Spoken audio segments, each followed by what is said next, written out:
नमस्कार दोस्तों, मेरा नाम है रोहित और आप देख रहे हैं रोहित मोबाइल यूट्यूब चैनल। तो दोस्तों आज का जो वीडियो है यहाँ पे मेरे एक यूट्यूबर भाई हैं, उनके साथ हुआ है कुछ फ्रॉड काम। जैसे कि मान लीजिए आप अनलॉकिंग का काम करते हैं या तो IMEI रिपेयर या जो भी काम हो दोस्तों, सॉफ्टवेयर से रिलेटेड कोई काम यदि आप कर रहे हैं तो ये वीडियो आपके लिए बहुत ही ज़रूरी वीडियो है, यानी लास्ट तक आप इस वीडियो को देखिए। यदि आप सॉफ्टवेयर से काम नहीं करते हैं, सॉफ्टवेयर से रिलेटेड, तो आप ये वीडियो नहीं देख सकते हैं, जा सकते हैं छोड़ करके, कोई दिक्कत नहीं है। लेकिन यदि आप मान लीजिए सॉफ्टवेयर का काम करते हैं या अनलॉकिंग करते हैं या फ्लैशिंग करते हैं, जो भी काम करते हैं, तो इस वीडियो को आप पूरा देखिए क्योंकि ये आपके लिए बहुत ही ज़रूरी वीडियो है।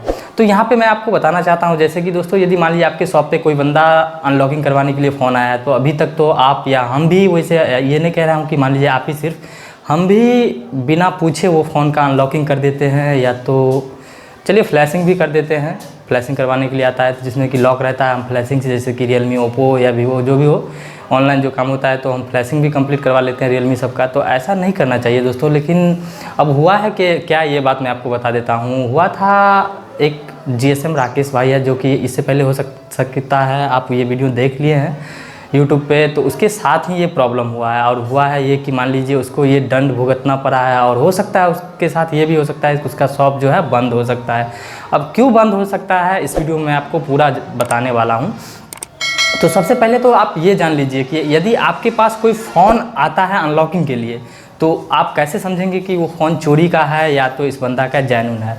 अब यहाँ पे सवाल ये उठता है कि मान लीजिए मेरे पास कोई फ़ोन ऐसा है जो कि अनलॉकिंग के लिए आया, और सब कस्टमर को मान लीजिए अपना जीमेल पासवर्ड तो पता नहीं हो सकता है कि मान लीजिए वो फॉर्मेट कर लेगा खुद से या तो कुछ भी कर सकता है। कुछ ऐसे भी कस्टमर होते हैं जिनको कि कुछ पता नहीं होता है जीमेल पासवर्ड या तो क्या होता है, इसके बारे में कुछ भी नहीं पता होता है। तो मान लीजिए आपके पास कोई फ़ोन आया है अनलॉकिंग के लिए, तो सबसे पहले तो उससे भाई पूछिए कि ये आपका जेन्युइन फ़ोन है या नहीं, आपके पास बिल है, डब्बा है। यदि बंदा वो बोलता है नहीं है, तो भाई आपको जो है अपना आधार कार्ड यानी एनीबॉडी कोई भी ID देना होगा, और उस पर मैं ये लिखवा लूँगा कि ये फ़ोन चोरी का नहीं है, और उस पर जो है आपका सिग्नेचर होना ज़रूरी है। यदि मान लीजिए उस बंदे का जेन्युइन अपना फ़ोन होगा, तब तो जाकर के वो एक्सेप्ट कर लेगा कि नहीं भाई ये मेरा फ़ोन जो है चोरी का नहीं है, तो हमें सिग्नेचर या ID देने में कोई दिक्कत नहीं है। यदि मान लीजिए वहाँ पे उस बंदे का यदि फ़ोन चोरी का होता है, तो वहाँ पे वो अपना ID या तो सिग्नेचर करने से डरेंगे। और एक बात यहाँ पे और बता देता हूँ कि आज के बाद दोस्तों आप लोगों से रिक्वेस्ट है कि मान लीजिए आप एक डायरी बनाइए, और जो भी फ़ोन का अनलॉकिंग करते हैं उसमें कस्टमर का एक ID लीजिए, और यदि बिल है तो बिल का फ़ोटोकॉपी ले लीजिए। ID में जो भी हो, आधार कार्ड, पहचान पत्र या जो भी दे, उसका फ़ोटोकॉपी करके और नीचे लिखवा लीजिए कि ये फ़ोन चोरी का नहीं है, और आगे उसका सिग्नेचर, मोबाइल नंबर ले लीजिए और अपना डायरी मेंटेन कीजिए। क्योंकि दोस्तों आपके साथ भी ये हो सकता है, मान लीजिए 100, 200, 500, 1000 रुपया के चक्कर में आपको एक बहुत बड़ा दंड देना पड़ सकता है, क्योंकि आगे दिया है। तो ये चीज़ ज़रूर करें, और नहीं करेंगे तो भाई क्या जाता है, मान लीजिए हम नहीं करेंगे तो भुगतना तो हमें ही पड़ेगा, आपको तो नहीं भुगतना पड़ेगा, ठीक है। तो दोस्तों यहाँ पे जो है इस बातों को आपको अवश्य ध्यान में रखना है। और हुआ है क्या, ये समझ लीजिए, इस पे वीडियो का बनाने का जो मेन मतलब यानी मकसद था वो समझ लीजिए। मेरे साथ तो ऐसा नहीं हुआ है, लेकिन आगे हो सकता है। क्योंकि यहाँ पे एक बात और समझ लीजिए, आप मान लीजिए आप एक दुकानदार हैं, शहर में बैठे हुए हैं या तो देहात में भी बैठे हुए हैं, तो एक दुकान तो नहीं होता है दोस्तों, 10-20 दुकानें होती हैं, और वहाँ पे आप सॉफ्टवेयर का काम कर रहे हैं, तो कोई दुकानदार भी आता है आपके पास। तो वहाँ पे जब आपके पास कोई दुकानदार अनलॉकिंग करवाने के लिए आता है, तो उससे तो आप उतना ज़्यादा डिस्कस नहीं कर सकते हैं, लेकिन वहाँ पे भी अब आपको करना होगा। उससे पूछ लीजिए भाई, आप कस्टमर से ये बातें पूछे हैं कि नहीं, जो बातें हम आपको इससे पहले बताए हैं, तो उससे पूछ लीजिए भाई, आप कस्टमर से पहले वेरीफाई हो लीजिए कि ये फ़ोन चोरी का नहीं है, तभी जा कर के आप उसको अनलॉक करें। अब हुआ है ये कि GSM राकेश भाई के पास, उसके पास भी मान लीजिए वो भी एक दुकानदार था, उसके पास जो है बहुत सारे दुकानदार भी आते थे जो कि अनलॉकिंग करवाने के लिए। तो उसमें से एक दुकानदार उसके पास अनलॉकिंग करवा के गया था, और अनलॉकिंग करवाने के बाद जो है हुआ क्या, वो बंदा धरा गया। यानी जो कस्टमर उससे अनलॉकिंग करवाया था वो फ़ोन चोरी का था, और पुलिस जो है उस कस्टमर को धर लिया था। तो कस्टमर को जब पकड़ लिया था, तो वहाँ जो है कस्टमर वो डायरेक्ट लेकर के उस शॉप पे पहुँचा, भाई तुम इसका अनलॉकिंग किया है। तो वो दुकानदार बोले भाई हमें अनलॉकिंग करने के लिए नहीं आता है, हम वहाँ से करवाए। यानी GSM राकेश भाई हैं, राकेश भाई उससे करवाया था। तो वहाँ पे वो पुलिस और कस्टमर, दुकानदार तीनों को लेकर के पहुँच गया था। तो भाई वो तो अनलॉकिंग किया था श्योर में, तो वहाँ पे वो पकड़ा गया। अब यहाँ पे एक बात और आता है दोस्तों कि मान लीजिए क्या आप विदाउट PC या डोंगल का बाईपास किए हैं, तो इससे कोई मतलब नहीं बनता है दोस्तों। बाईपास भी किए हैं, भले ही हार्ड डिस्क सेट करके बिना पीसी का या बिना डोंगल का आप हार्ड डिस्क सेट करके कस्टमर को दे दिए हैं, फिर भी आप पकड़ा सकते हैं, क्योंकि कस्टमर यदि पुलिस वालों के साथ आ गया दुकान पे तो आप तो पकड़े ही जाएंगे ना। और एक बार जब आपका नाम खराब हो जाएगा ना उस एरिया में, तो कोई भी फ़ोन चोरी होगा या तो उस तरह का कोई भी केस बनेगा तो पुलिस सबसे पहले आप पे ही शक करेगा, ठीक है। उसके बाद ही कहीं दूसरे दुकानदार पे या किसी पे शक कर सकता है। तो इस बातों को तो पूरी तरह से आप ध्यान में रखें।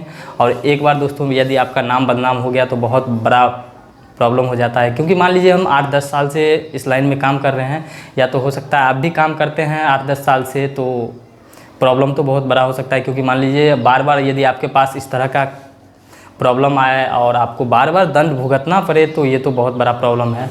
तो यहाँ पे बात कर रहे थे दोस्तों कि उसके पास जो है वो दुकानदार का प्रॉब्लम आया, तो उसके बाद जो है पुलिस को कुछ पैसा दे करके वो निपट गया, यानी बात वहाँ पे ख़त्म हो चुका था। लेकिन दोस्तों उसके बाद भी उसके पास दूसरा 2-3 दिन बाद जो है उसके पास एक और प्रॉब्लम आ गया, जो कि सैमसंग का उसके पास वो जो भाई वीडियो में बताए हुए थे सैमसंग का A50 फ़ोन था, और वो फ़ोन जो है वो खुद अनलॉकिंग भी नहीं किए थे। और उस बंदे का कहना हुआ कि हम यहीं से अनलॉक करवा करके गए थे, जो कि 5 मिनट में ये हमें अनलॉकिंग करके दे दिए। लेकिन वहाँ पे भाई राकेश भाई को भी कुछ नहीं कहना पड़ा, यानी कुछ ज़्यादा नहीं बोलने का आवश्यकता पड़ा, क्योंकि मान लीजिए इससे पहले भी उसके साथ ये केस आ चुका था। तो पुलिस जो है डायरेक्ट ना कुछ पूछते हुए भाई उसको भी उस फ़ोन का जो है प्राइज देना पड़ा, या तो जो भी दंड हुआ वो उसे भुगतना पड़ा। अब जाकर के ये नौबत आ चुका है दोस्तों कि वो जो है दुकान भी बंद करने पे तुले हुए हैं, यानी ज़्यादा प्रॉब्लम होगा दोस्तों। 2 प्रॉब्लम उसके साथ आ चुका है और तीसरा प्रॉब्लम मान लीजिए आता है, चौथा प्रॉब्लम आता है, तो प्रॉब्लम तो बहुत ज़्यादा ही बढ़ जाएगा। तो यहाँ पे जो है देख ही चुके हैं। तो आगे से दोस्तों अपना डायरी मेंटेन कीजिए, हो सके तो आप अपने सिस्टम के अंदर ही एक फ़ोल्डर बना लीजिए और कस्टमर का फ़ोटो या जो भी डॉक्यूमेंट लेते हैं उसमें नेम डेट वाइज अपना सेलेक्ट करके रख लिया कीजिए, ताकि मान लीजिए आगे यदि कोई इस तरह का केस आता है तो आप पुलिस वाले को दिखा सकते हैं, नहीं भाई हम यहाँ पे इस तरह का ये डॉक्यूमेंट लिए हुए हैं। तो वहाँ पे जो है थोड़ा सा कम फंसने का चांस रहता है। वैसे भी दोस्तों IMEI रिपेयर या तो अनलॉकिंग सब का काम जो है वो इनलीगल है, यानी उस पर जो है दोस्तों वो लीगल काम तो नहीं है, ठीक है। और एक बात और बता देना चाहता हूँ कि भले ही छोटा फ़ोन हो या बड़ा फ़ोन हो, उससे कोई बहस नहीं होता है दोस्तों। जब आप पकड़े जाएंगे तो सज़ा तो सेम होता है दोस्तों, ठीक है। तो आज का जो वीडियो था बस यही जो था, सुन ही चुके हैं कि मान लीजिए आपके पास कोई अनलॉकिंग का फ़ोन आता है और आप अनलॉकिंग करते हैं, तो इस चीज़ को श्योर ध्यान में रखा कीजिए दोस्तों। हमसे हाथ जोड़ करके विनती है दोस्तों, और आगे से अब हम भी ये चीज़ को फॉलो करेंगे, क्योंकि मान लीजिए 100, 200, 500, 1000 रुपया के चक्कर में हम बहुत बड़ा दंड भुगत सकते हैं। और भाई आप भले ही क्यों ना सॉफ्टवेयर का काम नहीं करते हैं, किसी से करवाते हैं, फिर भी ये चीज़ ज़रूर लिया कीजिए भाई। क्योंकि मान लीजिए आप जब पकड़े जाएंगे तो आप जो है खुद, अब पुलिस जब आपसे टॉर्चर करेगा तो आपको तो बताना ही होगा आगे वाले बंदे का नाम, और जब आप बताएंगे तो वहाँ पे आप भी पकड़े जाएंगे, वो भी पकड़े जाएंगे, यानी सबको प्रॉब्लम होगा, ठीक है। तो इस चीज़ का पूरी तरह से फॉलो करें दोस्तों। और वीडियो आज जो ये बनाने का मकसद था यही अनलॉकिंग के ऊपर, और दोस्तों आगे कुछ नया वीडियो ज़रूर लेकर के आऊँगा, ठीक है दोस्तों। वीडियो पसंद आएगा तो वीडियो को लाइक कर दीजिए। चैनल पे नए हैं तो बगल में रेड कलर का सब्सक्राइब का बटन होगा, उसे दबाकर मेरे चैनल को कर लीजिए सब्सक्राइब, और बेल आइकन को प्रेस करना ना भूलें, क्योंकि इस तरह का वीडियो मैं बनाता रहता हूं, उसका नोटिफिकेशन आप तक सबसे पहले पहुंच पाएगा, ठीक है। तब तक फिर मिलते हैं अगले वीडियो में कुछ नया लेकर, तब तक के लिए जय हिंद, जय भारत। आप अपना ख्याल रखें और आप अपने परिवार का ख्याल बस रखें, क्योंकि आपका परिवार सेफ है तभी आप सेफ हैं।